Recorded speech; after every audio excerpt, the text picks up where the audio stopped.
What's happening, everybody? Off the Mic Sports Network here, another edition of Off the Top Rope. So I know it's kind of weird, with big college football Saturday. Obviously, Game 7 of the World Series is going to dominate a lot of the headlines with how insane that finish was, the Los Angeles Dodgers winning the championship. There was also Saturday night's main event from Salt Lake City in a big moment that I talked about on the channel on Saturday. Um, a moment that I was kind of dreading a little bit. Jey Uso taking on CM Punk for the World Heavyweight Championship, the vacated World Heavyweight Championship that no longer belongs to Seth Rollins after he unfortunately, hurt his shoulder. He's out for 6 months. At least that's what he's saying. We'll see. You know, I don't think it's definitely not a work if they're going to vacate the championship. But CM Punk beats Jey Uso for the World Heavyweight Championship in a moment that I expected was going to happen.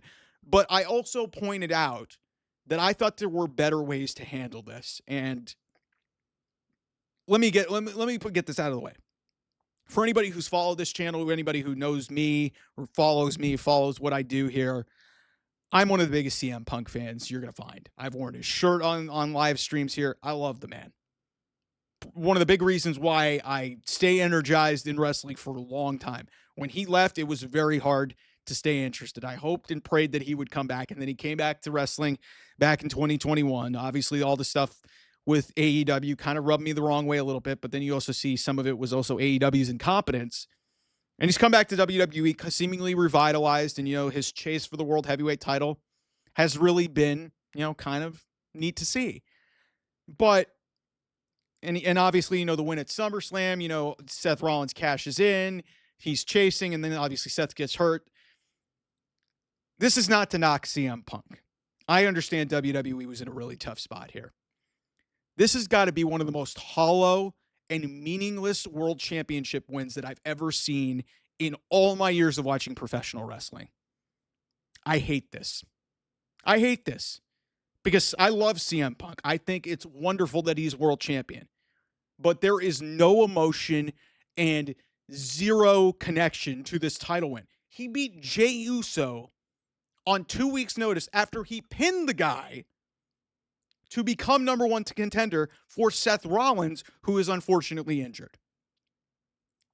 That is the whole reason why going into this match, I was hoping for a non-finish. I knew that they probably weren't going to do that because they promised a world championship match. It's a premium live event on a streaming service in Peacock. They weren't going to do that, okay? That's just not what they do. The non-finishes seemingly in these type of scenarios just doesn't happen. And in 2025 WWE, they are safe and they are boring. And I think it's one of the reasons why the product has gotten a little bit stale. The rising ticket prices, all these streaming services and whatnot has made this product kind of boring. The one saving grace is it's not AEW. So good for CM Punk that he won, but I don't feel any connection to this. It's on Saturday night's main event in Salt Lake City, Utah on a random November night up against the World Series Game 7, by the way. After he had been chasing this, it's his first world title win in on WWE television in nearly 15 years. And that's how they got it done.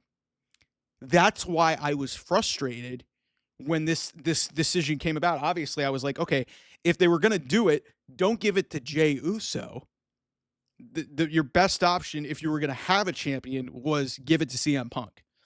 Because now, at least, hey, there's a story there where Braun Breaker or other people could potentially chase him and, go after the championship. But to me, this title win doesn't mean anything. Yeah, it's a notch on his belt, and congratulations, but he beat the guy he was facing 2 weeks ago to become number one contender. Jey Uso had no business being in this match whatsoever. I've told you guys I'm out on main event Jey Uso. But it's so hollow and so just, pointless. And it's safe and it's boring. And when I think of CM Punk, that's not what I'm supposed to think. I'm supposed to think bold, risk-taking, confrontational, not giving a fuck. And I understand that this is WWE and it's much more of a controlled environment.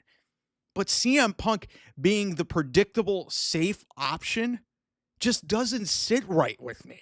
It doesn't sit right with me. And I love the guy. This guy may be my favorite of all time professional wrestlers because of what he's able to do on the microphone, in the ring, like he said, even at commentary. I've talked about the reasons why I love CM Punk because the guy is real. But this was one of the most inauthentic, like meaningless, hollow world championship wins that I've ever seen in all of my existence in watching professional wrestling. This is the antithesis of everything that CM Punk represents and everything that I want to see in my professional wrestling. This was predictable, it was boring, it was stupid, and it was safe. But they had no other option, unfortunately. I personally think that the Brawns should have gotten in there and screwed this whole thing up and just gotten this out. I told you guys the idea that I thought made a lot of sense, but clearly that wasn't happening because John Cena has announced now that there's going to be a 16-man tournament with a bunch of random people trying to fight for the right to face him in Washington, D.C., Saturday night's main event in the middle of December, about a month or so from now. So John Cena, potentially with the World Championship, that was never going to happen. It sucks, but it was never going to happen. But this was an impossible situation for WWE to get, but they could have made it at least somewhat unpredictable, but they didn't. Braun Breaker wasn't in this match because they knew he was going to lose. They seemingly were like, hey, we're just going to go with Punk as the champion. Who knows how long Seth Rollins was supposed to hold that title for. But here we are. I don't know what this is going to mean moving forward, how long Punk is going to have that title, who he's going to face, who he's going to lose the title to, how this is going to be positioned out, because obviously they got a lot of shit to figure out. But I'm talking specifically about November 1st, 2025, Saturday night's main event, Salt Lake City, Utah. That's when he won his first legitimate world championship since he got back to WWE in nearly 15 years.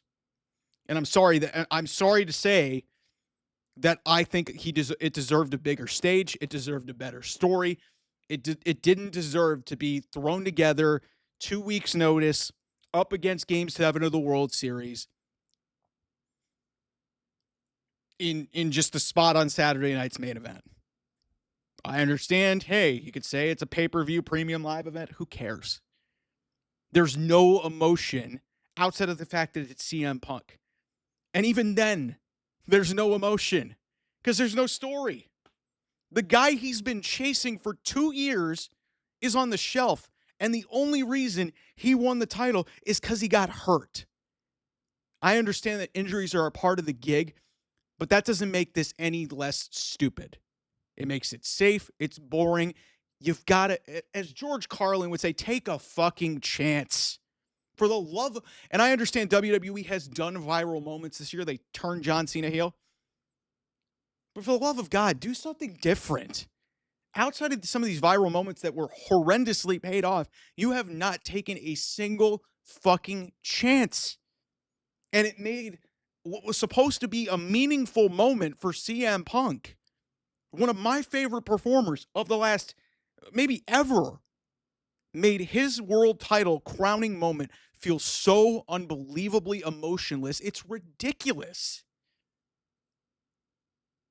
We'll see how they figure this out. But man, like I said, as much as I love the guy, I almost kind of feel bad for him. Because this match also wasn't that great either. There was some good stuff through spots, but there were some botches, man. And Jey Uso, God bless him. I think the yeet and everything is awesome, but it is what it is, man.